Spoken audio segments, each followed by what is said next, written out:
All right, excellent. Welcome everybody to our February 7th class for English 101X. Today we have a special guest who will be with us every Monday. I'll allow her to introduce herself. She's my cohort, my right-hand person, and she'll also be very available to you regarding almost anything. It's kind of cool to have a partner when you're conducting these classes, someone you could bounce things off of and share ideas and also support you, the students. That's the most important aspect of it. But before we get going with that, would anybody like to comment on some of the assignments that you participated in over the weekend from the Canvas shell? I have to say, first of all, that every time I do this, I'm amazed at the response. And sometimes I feel like, well, you've been doing this for a few years and you've lectured on it and you've shared this with all of the local community colleges. Is the theme old? Every time I get renewed by reading your responses. It hasn't gone away.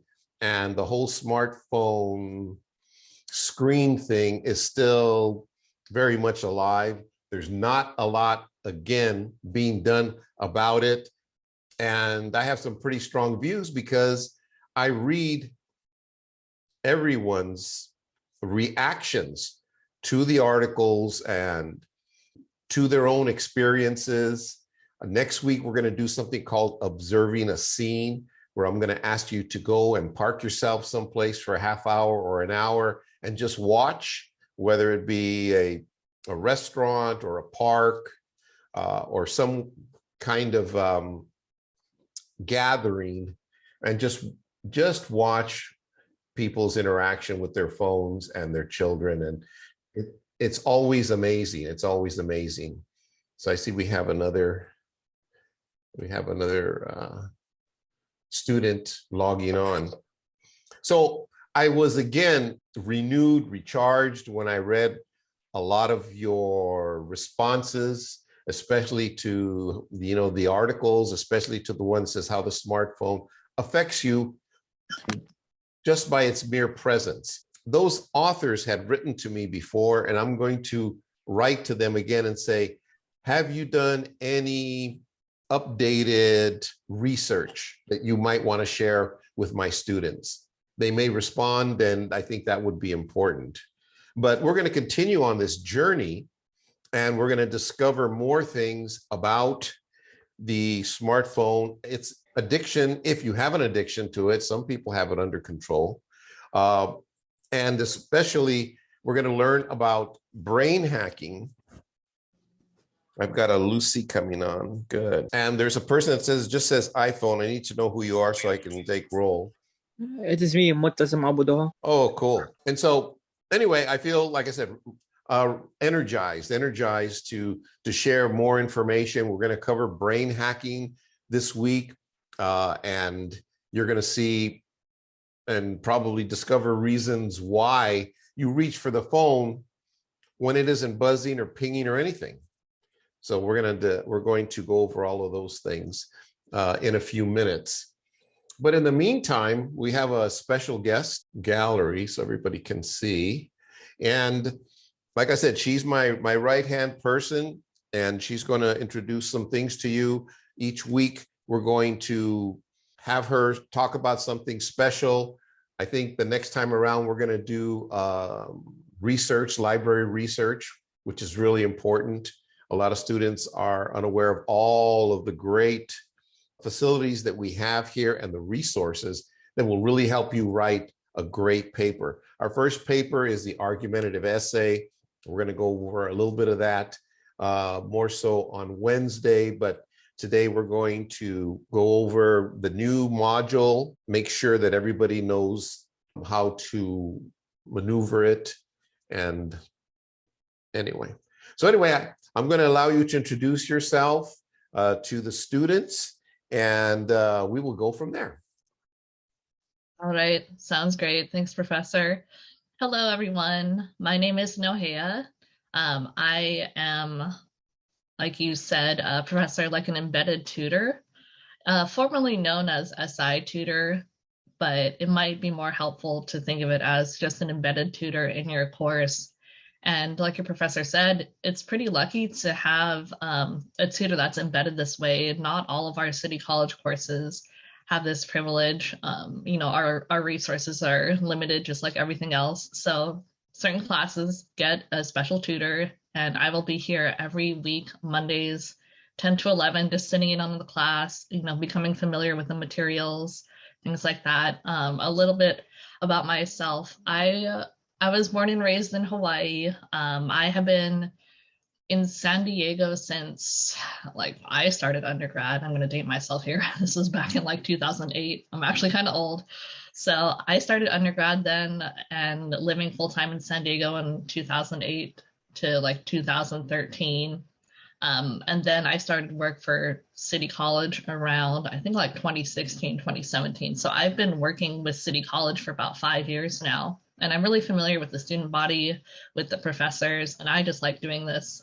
So to those of you who aren't as familiar with our campus services, we do have tutors who are paid. We're not just random people off the street. We're all incentivized to help you out, and we're happy to be here. We love our job. I am from the English department. There is a sub-department called the English Center, and that English Center tutors, I think we pitch it as reading, writing, and critical thinking. So we actually tutor all of the humanities here at City College, and we're open to sister colleges to Miramar and Mesa. Thank you, Professor. I do look a little young. Sometimes I'll get comments like, where's my tutor? I'm your tutor, I promise. I've been working here for a while. And I have my bachelor's in philosophy. I have my master's in library and information science. So I promise I'm not just a random person off the street or just a student. And I have some credentials in these areas. And the tutoring center, like I mentioned, we do all of the humanities. So maybe math and science, some of the, what are they called? Some of the hard sciences, you might want to go to the math center for. But anything else is pretty much under our umbrella at the English Center. I'll see students in for English 101. I tutor a lot of philosophy. Sometimes, I'll even see students coming in for geography, and I'll have to say, hey, maybe another tutor. I'm from Hawaii. We're not connected to anything, please go to someone else. So we tutor a lot. I'll be telling you a little bit more about how to access these tutoring services, but just know right now that I'll be here every Monday helping your professor out. I'll be trying to join in on some of the discussion boards perhaps and looking at your materials. Professor, did you want me to show them how to sign up for tutoring right now or save some of that for later? No, we can do it now. Okay, so I'll give you a really brief tour. So I didn't want to take up too much class time, but could you make me a co-host so I can screen share? I forgot to ask about that earlier. Maybe I'll just do a really short English Center orientation to teach you about it.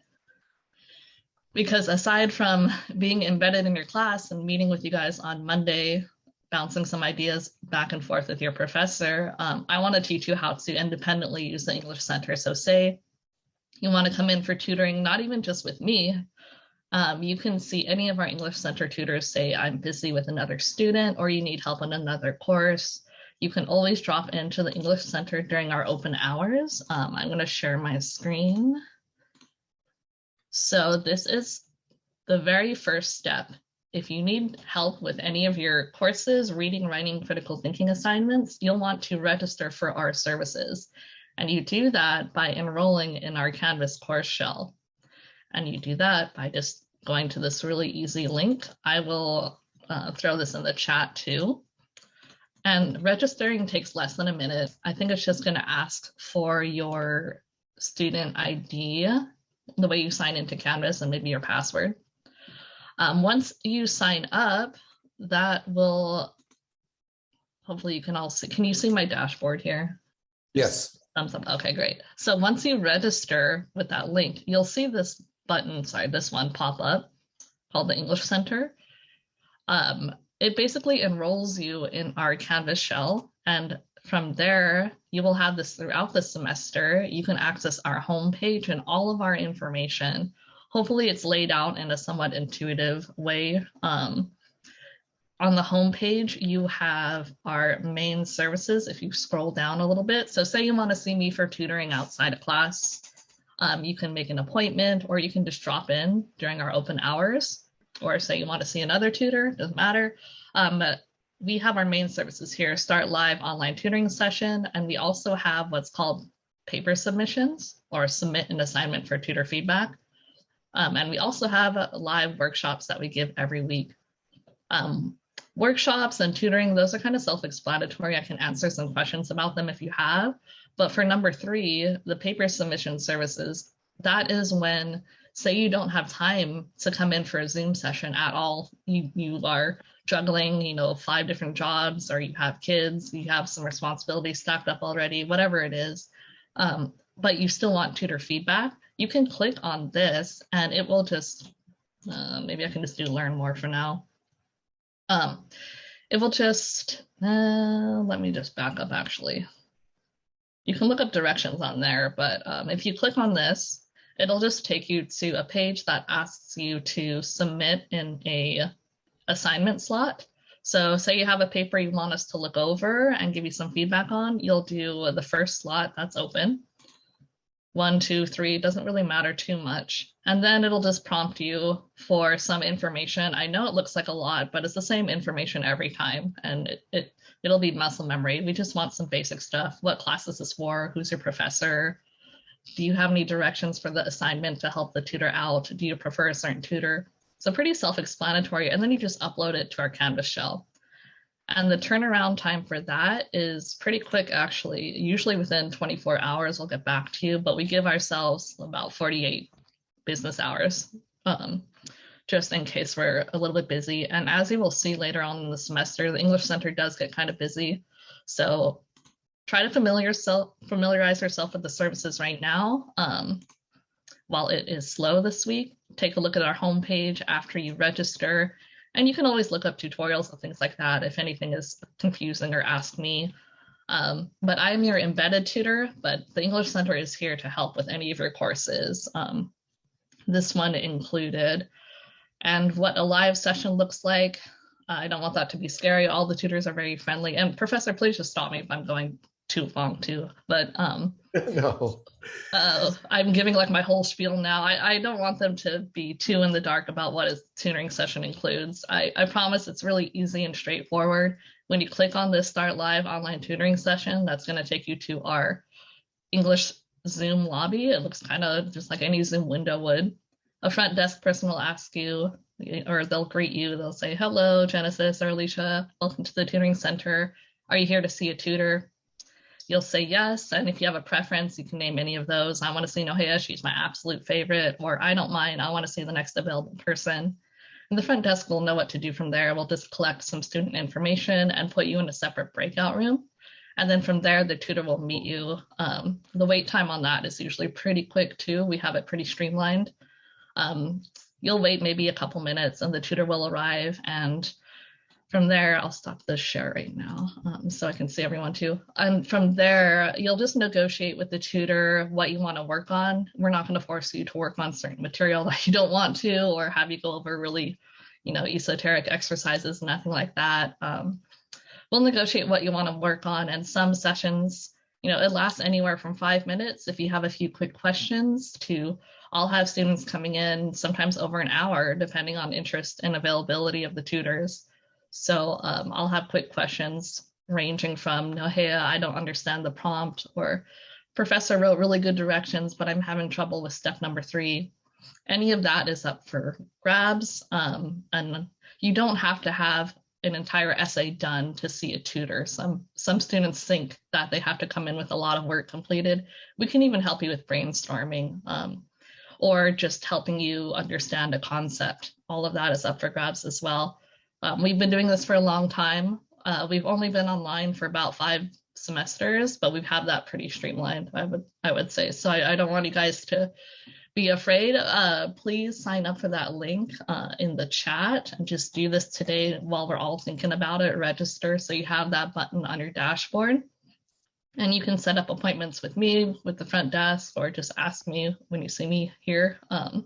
And you can also drop in with other tutors throughout the semester again and for other classes. But does anyone have any questions about tutoring? Because there's definitely stuff I didn't cover, but hopefully that sounds straightforward so far. Any questions about tutoring in general? What that looks like? Please ask now. I'm sure there are some students who want to ask questions and it might apply to other people. No? All right, Professor, did you have any questions about tutoring you want me to answer? Well, I just wanted to let the students know that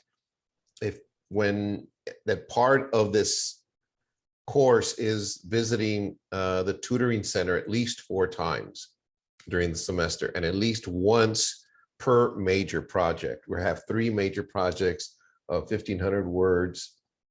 And I think it's important that you connect with the tutor, connect with Nohea, and definitely get always a second and third pair of eyes on your paper, on your direction, somebody that you can bounce your ideas off of.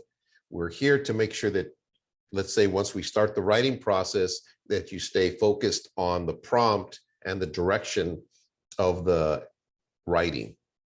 And so the tutoring center and the learning center is very important. Genesis has her hand up.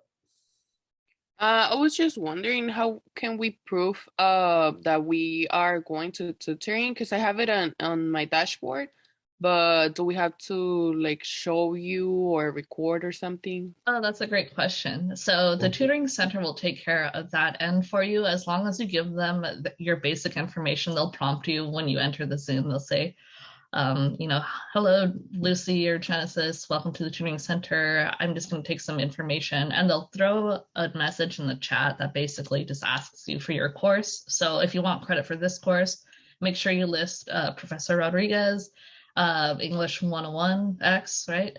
And Yes. and I think they ask you for your city ID as well, or the ID that you sign into Canvas. Really straightforward stuff. And then once you're done with the session, we keep track of how long you've been at the center and with what tutor, and we will send a notification to your professor, and he will have it in his email. So we'll notify for you. Yeah, that was a great question. Yeah, back before when we were doing face-to-face classes, in my inbox, at my mail inbox in the printing center, I would have these little yellow sheets that would tell me who went, what they went over, who was the tutor, and the results, and then maybe any recommendations. So no, it's a very well-rounded, supported system. And when you go on to further your education, you'll find that tutoring centers and learning centers are an integral part of the learning process. We always want to emphasize that the student is not alone, and that there's an army behind the administration and the teachers and the professors that is there waiting to help you become successful. And I think that the resources that all of these community colleges provide are above and beyond. But the tutoring center and the tutors is definitely one important aspect of your path, your educational path. And you need to, if at all possible, when you have time, take advantage, because there's like a whole lineup of other professors that are just, waiting there to help you, and to keep you focused and to read your submissions. Yeah, I wanted to add just one more thing too, real quick. So your students know the main ways to contact me if you have any questions about tutoring or you want to set up an appointment with just me. My email, I'll put that in the chat as well. My email is my last name, Cerezo, at sdccd.edu. You can also contact me through, let me write this down too, Canvas inbox and Pronto. So because I'm an embedded tutor in this course, I have access to your whole course shell, and that means that I'm part of the roster, and you can just send me a really easy message through Canvas inbox, and you can also just find me on Pronto if you use that too. But those are the main ways to contact me with any questions, because the orientation I just gave is really short, and I'm sure there will be questions that come up throughout the semester. I will also have my schedule. Because I have that, there are still a couple little changes I have to do, but I'll talk with the professor and see the best way to give you guys my schedule. If maybe I don't want to just throw it in the chat, maybe we can put it on the homepage or something. But the English Center itself, we are open, say you miss me, we are open Monday through Wednesday, 9 a.m. to 6 p.m. Thursday, we're open from 9 a.m. all the way to 8 p.m. And Saturday, we even have some hours. They're a little bit shorter, 9 a.m. to 1 p.m. So remember that we're closed Fridays and Sundays, and you can find all that information on our Canvas site. And I will get you my specific schedule soon too, just because I'll have a little bit more course knowledge than some of the general tutors. So when you can, try to see me. Otherwise, all the tutors are very happy to help you. Yeah, that's all I wanted to add. Excellent. All right, I am going to, down in the reactions, give us a little bit of a reaction, everybody. That was great. It's so wonderful to have somebody by my side to help, and to bounce stuff off. And so Noé, so far we've been working out really good together, and I really dig it. Okay, so we're going to move on to the new module for this week. And again, I want to say that most of you that wrote reflections and glad to know yous. I mean, we figured we wrote a glad to know you to get to know each other. We read 2 articles. We wrote a reflection. We read the first chapter of the book, and we discussed that. And what are we doing? We also talked about measuring your smartphone diet. And I would like for you to continue that and to really measure, like, for a whole week, kind of like where you're at. And so to give you more of an awareness of how much time that you spend. Remember, the point is to come to some type of consensus of a balance between the smartphone and your daily life. We know it's so powerful, but sometimes it overtakes our time. And students commented that they meant to go do something and they got on their phone, and all of a sudden lots of time went by, and then they didn't end up accomplishing their goal. And I have to share one little story that a student said that he was cleaning the bathroom, and his mom came by and she says, "You're still cleaning the bathroom? You've been in here for over 2 hours." He didn't realize that he'd been in the bathroom for over 2 hours. And he figured, that he would clean a little bit, and then he'd get a ping on his phone, or he just started doing other things. And it made him realize that, how much of an obstruction this is in his particular life. But anyway, we're going to learn more about these things. What I would like to do is go over to, I'm going to share my screen, and let's see if it pulled up. It didn't. Okay, here it is. All right. So this is the new module for this week. As I've mentioned, and I'll probably keep on mentioning it, that I really like to keep things simple. So most of the tasks are here on the left: watch, discuss, write, read and annotate, research, and then view. So you'll see, even though on yours, on the student one, I should probably look at the student one, you won't see this observing the scene. I'm going to turn that on for next week. But let's start at the top here. Are we subjects to a worldwide brain hacking experiment? This was a 60-minute special with Anderson Cooper that was very eye-opening. I will just I'll just play about, no, I can't even play it. That's right, because then YouTube will reject it. But anyway, it's fascinating. It's only about 11 minutes long, but it'll introduce you to the world of brain hacking. And brain hacking is phenomenal. It exposes the conglomerates, the media conglomerates, to their practices in terms of controlling us and getting us to stay hooked, basically, onto our on our phones, to spend more time on our phones. Why screens make us less happy? This is a short by Adam Alter, and Adam Alter is the one that wrote this book here, which I think I mentioned last week, which was the catalyst for me really getting super into this content.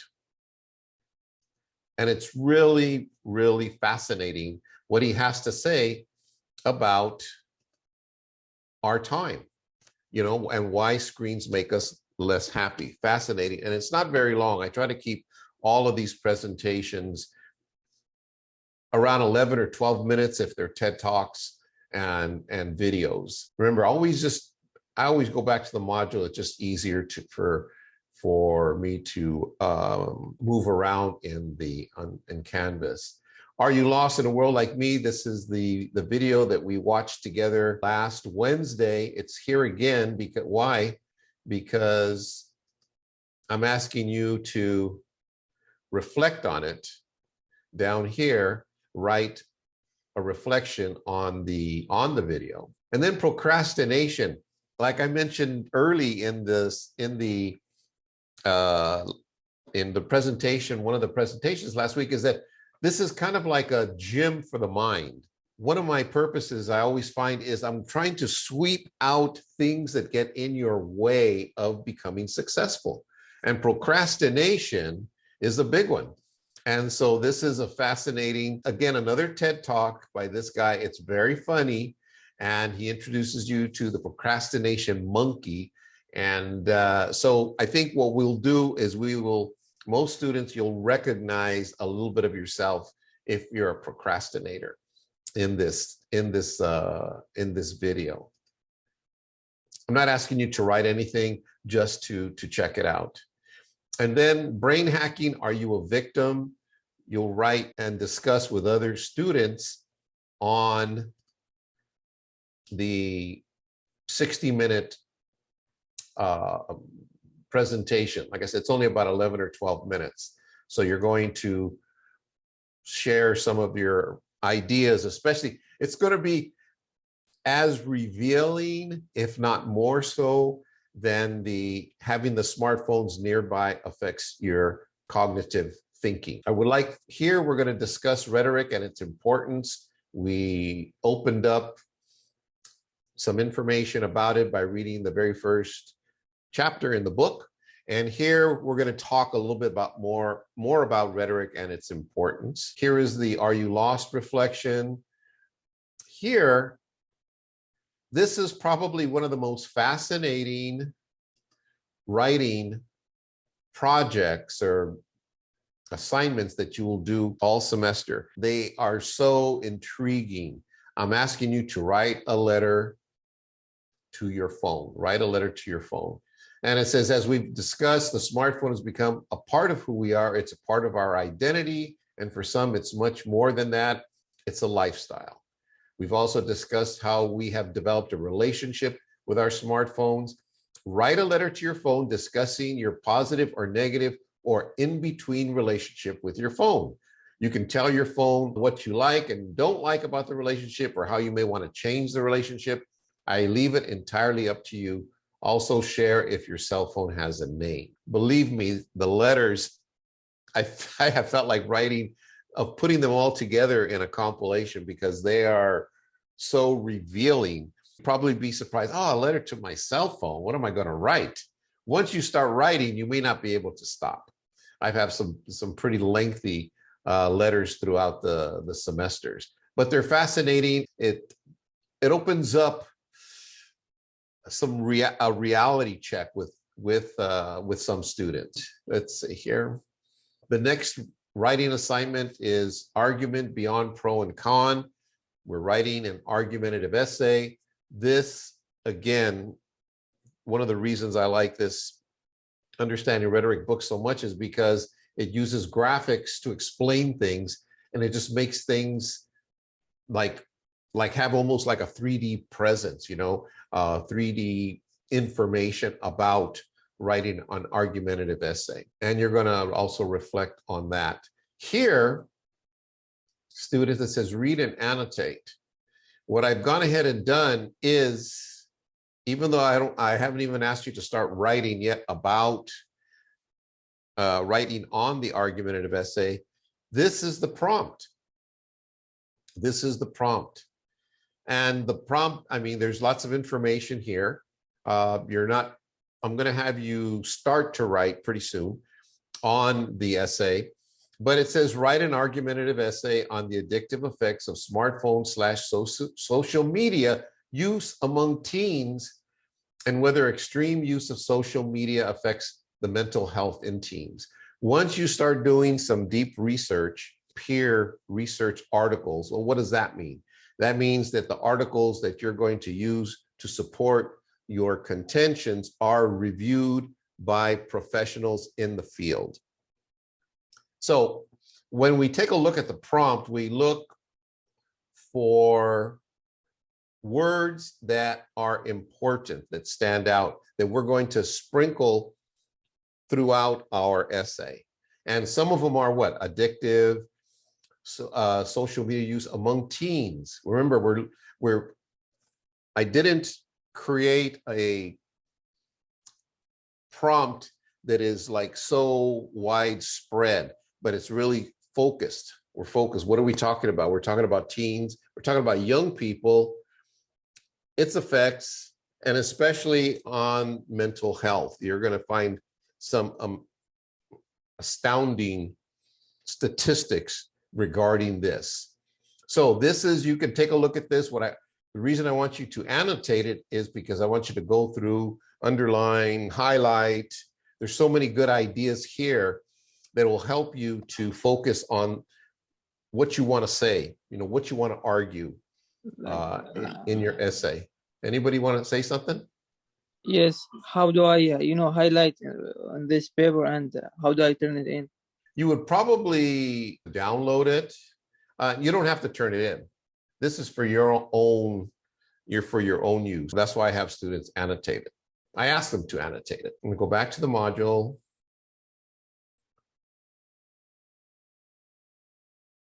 Then finally, I'm asking you to find a smartphone use article.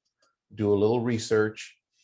I'm going to caution you against using Google, because if you were just to put in smartphone abuse or use or whatever in Google, you're going to get over 1 million hits.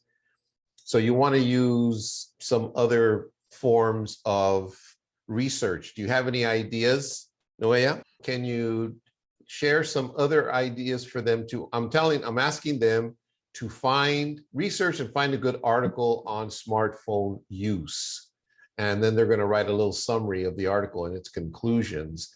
And so I asked them not to go with like a Google search or anything so broad. Oh, Do you yeah. have any ideas for them? Yeah, I will have a separate kind of talk about that too, like you suggested, Professor, going through the library databases and showing them some of the steps. But as for right now, your professor is looking for more credible sources on smartphone use and potential like smartphone addiction. So, you're not going to just go on Facebook and find your uncle's opinion on, his smartphone use, right? You'll want to find maybe some authorities in that field, whether that's psychology or whether that's working at Google or some of the social media platforms. So you'll want to find people who have some sort of more credible authority and some sort of peer review process where people have checked their work, because lots of people will have, let me turn my camera on, different special interests. Everyone has a bias too that you'll have to account for. So I'll be talking about all of those things when I present on research a bit, but Right now, your professor is looking for some more credible authorities. So that's going to be beyond just the average Google search, right? Or beyond skimming social media sources, or just asking your friends and family. We'll want to do a little bit of a deeper dive into maybe some of our library databases, because all of that is free and offered to you without charge. That's kind of rolled into your tuition. You have access to really rigorous research, which I'll show you later how to get to if you're unfamiliar. And Google Scholar, there are some other ways of finding credible research from experts in the field outside of our databases. Maybe we can talk a little bit about that later too, how to actually use Google Scholar functions. But the best way for this assignment would just be to stay in-house with the subscriptions that our library already has for you. That'd be the best way to approach it. Okay, yeah, thank you. And the reason is you'll find that a lot of the articles, a lot of stuff that's on Google is not that trustworthy. And so you have to look for trustworthy sources when you're sharing, because you want good information. The other reason that I ask you to do this also is so that you start to accumulate some resources to support your contention, to support your writing and your focus and your direction. What are you going to argue for? What are you going to say in your thesis? So I'm going to go back to sharing.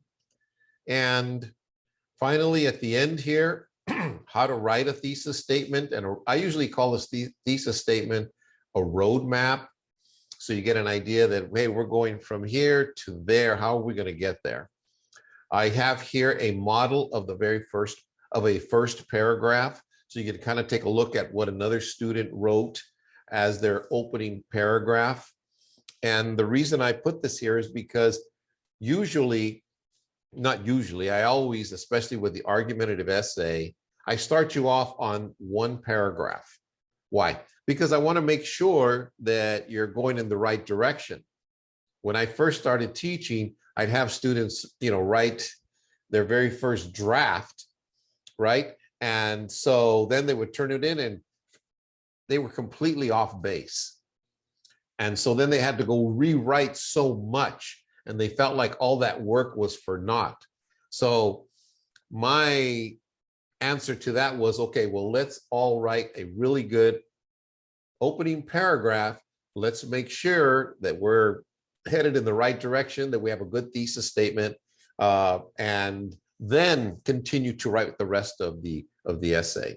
Make sure that we have a good foundation is what I would like, as what I try to do, especially with the opening paragraph. So here is a good model paragraph to read. And then down here, I have some resources, the books that I talked about are, and I shared with you. And then here's some more articles. How does your child's screen time measure up? How to break up with your phone. That's a really funny article. Is your child a phone addict? And are you in love with your phone? So I've added some resources there so that you can read and get more acquainted with the direction that we're going in with this writing. That's kind of it. I think hopefully that you enjoy reading all these articles and that they're fascinating, and that it's opening up a whole new lens for you. I want you to, if you can, as you're reading and as you're learning, take a look at the world through this new lens and see what you notice, right? See if there's anything that will prompt you to think about where you want to do your observing a scene assignment next week. But in the meantime, again, like I mentioned, a lot of your submissions were so right on, and they really drew me in, and I tried to comment on most of them. I stopped grading yesterday about 5 or 6 o'clock or 7 or something like that. So I know there's probably new submissions. And if you have any questions about anything, like a lot of students were already emailing me, and I love it because we're starting to develop a relationship with each other. And I think I'm going to stop talking now. Did you have anything else, Noea, to add before we close out the session? Not too much. Just, you know, emphasizing my excitement to be in the class. Thank you guys for having me too. And that, you know, it's a great thing to take advantage of. Take advantage of having an embedded tutor directly in your course. Again, that doesn't always happen that often. And I maybe this is something to ask you, Professor, after the recording and after class. It's nothing personal, but we'll figure out a day when I can set aside maybe like 20 minutes or so to go over the library databases and how to get started on that research. But I'll have, you know, different topical kind of workshops that I can offer throughout the semester too. Or if any of you want to do like a study group, that's something I can set up too outside of class hours. There's lots of things that we can do to help support you aside from just making appointments with me for tutoring. You can even come in